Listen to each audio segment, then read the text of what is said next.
ಗತವೈಭವ direct ಮಾಡ್ಯಾರ simple Suni ಅವರು. ಸ್ಟಾರಿಂಗ್ ಅಚ್ಕರ್ ರಂಗನಾಥ್ ಹಾಗೂ ದುಷ್ಯಂತ್ ಅವರು.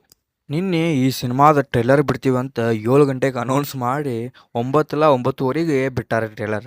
ಟೈಮ್ ಸೆನ್ಸ್ ಇರಬೇಕಿತ್ತು ರೀ, ಯಾಕೋ ಗೊತ್ತಿಲ್ಲ. ಹೇಳಿದ ಟೈಮಿಗೆ 7 ಗಂಟೆ ಅಂದಿದ್ರು, ಅದಕ್ಕೆ ಬಿಡಬೇಕಿತ್ತು. ಭಾಳ ಲೇಟ್ ಆಗಿಬಿಟ್ರು. ಸೊ ಅಂದರೂ ಕೂಡ ನೀನೇ ನೋಡೇವಿ. ಸೊ ರಿವ್ಯೂ ಮಾಡೋಣಂತ ಬರ್ರಿ, ವಿಡಿಯೋ ಕೊನೆವರೆಗೂ ನೋಡ್ರಿ. ಇಷ್ಟ ಆದ್ಮ್ಯಾಗ ಸಬ್ಸ್ಕ್ರೈಬ್ ಮಾಡ್ಕೊಂಡು ಸಪೋರ್ಟ್ ಮಾಡಿರಿ. ಟೈಟಲೇ ಹೇಳೋ ಹಾಗೆ ತುಂಬ ಗತದಿಂದ ಅಂದರೆ ತುಂಬ ಜನ್ರೇಷನ್ ಅಂದರೆ 3-4 ಜನ್ಮ ಇಲ್ಲಿ ಸ್ವರ್ಗನ ತೋರಿಸಿದ್ದಾರೆ. ಆಮೇಲೆ ಪೋರ್ಚುಗಲ್ ತೋರಿಸಿದ್ದಾರೆ. ಹಾಗೆ ಮತ್ತೆ ಹಳ್ಳಿನಾಡಿನ ಸೊಗಡು, ಮೇ ಬಿ ಮಂಗಳೂರು ಅನ್ಕೋತೀನಿ, ಯಾಕಂದರೆ ಅಲ್ಲಿ ಕೋನ ಕೆರಾಡಿ ಇರೋದ್ರಿಂದ ಮಂಗಳೂರಲ್ಲಿ ಶೂಟ್ ಆಗಿರ್ಬೋದು.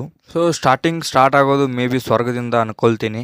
ಅಲ್ಲಿ ಹಿರಣ್ಯಕಶಿಪು ಪಾತ್ರ ಮಾಡ್ತಾ ಇದ್ದಾರಂತ ಅವರೆಲ್ಲೋ ಹೇಳ್ಕೊಂಡಿದ್ರು. ನೋಡಬೇಕು ಯಾವ ಥರ ಪಾತ್ರ ಮಾಡ್ತಾ ಇದ್ದಾರೆ ಅಂತ. ಸೊ ಅಲ್ಲಿ ಇವರು ದೂರ ಆಗಿದ್ದು ಮತ್ತೆ ಯಾವಾಗ ಸೇರ್ತಾರ ಅನ್ನೋದೇ ಈ ಸಿನಿಮಾ ಅನ್ಕೊಳ್ತೀನಿ ಮ್ಯಾಗ್ ಸ್ಟೋರಿ ನೋಡಿದ್ರೆ. ಸೊ ನನಗೆಲ್ಲೋ ಏನೈತಲ್ರಿ, ಹಿರಣ್ಯಕಶಿಪು ಕಾಸ್ಟ್ಯೂಮ್ ಏನೋ ಐತಲ್ಲ, ಎಲ್ಲೋ ದುಷ್ಯಂತರಿಗೆ ಸ್ವಲ್ಪ ಏನೋ ಮ್ಯಾಚ್ ಆಗಲಿಲ್ಲ ಅಂತ ಅನಿಸ್ತು. ಸೊ ಸಿನಿಮಾದಾಗ ಯಾವ ಥರ ಇರೋದಂತ ನೋಡ್ಬೇಕಲ್ರಿ. ಹಾಗೆ ಇಲ್ಲಿ ಪೋರ್ಚುಗಲ್ ಅಲ್ಲಿ ಶೂಟ್ ಮಾಡ್ಯಾರ, ಅದು ಶಿಪ್ನ್ಯಾಗ. ಅಲ್ಲೇನೋ ಟಿಪಿಕಲ್ ಸುನಿ ಅವರ ಡೈಲಾಗ್ಸು ಅಥವಾ ಟಿಪಿಕಲ್ ಸುನಿ ಅವ್ರ ಸೀನ್ಸ್ ಎಕ್ಸೆಪ್ಟ್ ಮಾಡ್ಬೋದಂತ್ರಿ. ಅಂದ್ರೆ ಕಾಮಿಡಿ ಇರ್ತದಂತ ಆಲ್ಮೋಸ್ಟ್ ಅಲ್ಲೇ. ಸೊ ಆ ಶಿಪ್ನ್ಯಾಗ ಹೋಗಿ ಶೂಟ್ ಮಾಡಿದ ಮೇಕಿಂಗ್ ವಿಡಿಯೋ ಐತ್ರಿ. ಅದನ್ನು ನೋಡಿ ನಾನು ಭಾಳ ಇದಾದ್ನಿ, ಯಾಕಂದ್ರೆ ಆ ಥರ ಒಂದು ಲೊಕೇಶನ್ದಾಗ ಸೆಟ್ದಾಗ ಹೋಗಿ ಶೂಟ್ ಮಾಡಿದ್ದೈತಲ್ಲ, ಇದು ಬೆಸ್ಟ್ ಅಂತೀನಿ. ಹಾಗೆ ಸಿನಿಮಾ ಸ್ವರ್ಗದಾಗ ನಡೆಯೋದು ಅಂತಂದ್ರೆ ಅದು ಗ್ರೀನ್ ಸ್ಕ್ರೀನ್ ಇದ್ದೇ ಇರ್ತೈತಿ. ದೇವಲೋಕ, ಸಾರಿ ನಾ ಸ್ವರ್ಗ ಅನ್ನತೀನಿ, ದೇವಲೋಕ ಅದು. ಸೊ ದೇವಲೋಕ ಅದನ್ನು ಕ್ರಿಯೇಟ್ ಮಾಡ್ಯಾರ. ಆಲ್ಮೋಸ್ಟ್ ಆಲ್ ಗ್ರೀನ್ ಸ್ಕ್ರೀನ್ ಇಟ್ಕೊಂಡು ಶೂಟ್ ಮಾಡ್ಯಾರ. ಸೊ VFX ಅನಾಹುತ ಬಂದಿರಲಿ ಅಂತ ಕೇಳ್ತೀನಿ. ಸೊ VFX ಕಡೆ ಇನ್ನೂ ಸ್ವಲ್ಪ ಗಮನ ವಹಿಸ್ಕೋರಿ. ಆಲ್ಮೋಸ್ಟ್ ಆಲ್ ಯಾವ ಥರ ಇರತ್ತಲ್ಲ, ನಿಮ್ಮ ಕ್ವಾಲಿಟಿನ ನೀವು ಮೇಂಟೈನ್ ಮಾಡಲೇಬೇಕು. ಸೊ ಇದು ಗೊತ್ತೇ ಇರ್ಬೇಕು ನಮ್ಗೆ, ಇದು ಒಂದು ಡ್ರಾಮ್ಯಾಟಿಕ್ ಲವ್ ಸ್ಟೋರಿ. ಸೊ ಯಾವ ಥರ ಜನ್ಮದ ಒಂದು ಲವ್ ಸ್ಟೋರಿ ಅಂತ ನಾವು ಸಿನಿಮಾದಾಗ ಹೋಗಿ ನೋಡ್ಬೇಕು. ಇನ್ನು ಟಿಪಿಕಲ್ ಸುನಿ ಅವರ ಟ್ರೇಡ್ ಮಾರ್ಕ್ ಇಲ್ಲಿ ಈ ಸಿನಿಮಾದಾಗ ಯಾವ ಥರ ಇರೋದಂತ ಅದನ್ನು ನೋಡೋಕೆ ನಾನಂತೂ ಭಾಳ ವೆಯ್ಟ್ ಮಾಡತ್ತೀನಿ. ಇದ್ರ ಮೇನ್ ಹೈಪ್ ಹುಟ್ಟಾಕ ಇದೊಂದೆಲ್ಲೋ ಒಂದು ಸ್ವಲ್ಪ ಡಿಫ್ರೆಂಟಾಗಿ ಮಾಡತ್ತಾರಂತಂತ. 2-3 ವರ್ಷ ಆಯ್ತು ರೀ ಇದು ಸಿನಿಮಾ ಸ್ಟಾರ್ಟ್ ಆಗಿ. ನೀವೇ ಗೊತ್ತಿಲ್ಲ ಶೂಟಿಂಗ್ ಸ್ಟಾರ್ಟ್ ಆಗಿ 8 ವರ್ಷ ಆಯ್ತಂತ, ಬಟ್ 2 ವರ್ಷ ಅಂತೂ ಮಿನಿಮಮ್ ಆಗಿದೆ.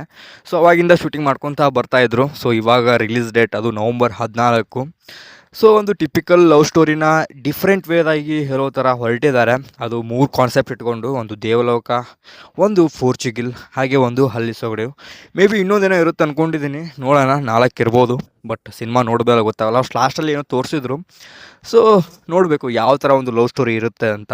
ಸೊ ಕನೆಕ್ಟ್ ಆಗೋ ಥರ ಇದ್ದರೆ ಸಖತ್ತಾಗಿ ಕನೆಕ್ಟ್ ಆಗಿ ಸಿನಿಮಾ ಒಂದು ಲೆವೆಲ್ಲಿಗೆ ಹಿಟ್ ಆಗೋ ಚಾನ್ಸಸ್ ತುಂಬ ಇರುತ್ತೆ. ಬಟ್ ಲವ್ ಸ್ಟೋರಿನೇ ಕನೆಕ್ಟ್ ಆಗಲಿಲ್ಲ ಅಂದರೆ ಈ ಟಿಪಿಕಲ್ ಲವ್ ಸ್ಟೋರಿ ಸಿನಿಮಾಗಳು ಗೊತ್ತೇ ಇದೆ ನಿಮಗೆ ಯಾವ ಥರ ರಿಸಲ್ಟ್ ಬರುತ್ತೆ ಅನ್ನೋದು. ಸೊ ಸಿಂಪಲ್ ಸುನಿ ಅವ್ರದ್ದು ಗೊತ್ತೇ ಇದೆ ನಿಮಗೆ. ಒಂದು ಲೆಕ್ಕಕ್ಕೆ ಸಿನಿಮಾ ಅಂತೂ ಅವರು ಮಾಡಿರ್ತಾರೆ. ಯಾವತ್ತು ಕ್ರಿಂಜ್ ಆ ಥರ ಲವ್ ಸ್ಟೋರಿನ ಇಟ್ಟಿರೋಲ್ಲ ಅಂತ ನಾನು ನಂಬಿದ್ದೀನಿ. ಸೊ ನೋಡುವ, ಇದೇ ನವಂಬರ್ 14 ಸಿನಿಮಾ ಬರಾಕತ್ತೈತಿ. ಸೊ ನೋಡೋಣಂತ್ರಿ, ಹೋಗಿ ರಿವ್ಯೂ ಮಾಡೋಣಂತ್ರಿ. ಈ ಸಿನಿಮಾದ 2 ಸಾಂಗ್ ಬಂದಾವ್ರಿ. ಒಂದು ಸಾಂಗ್ ಅಂತೂ ನನಗೆ ಭಾಳ ಡಿಫ್ರೆಂಟ್ ಅನ್ನಿಸ್ತು.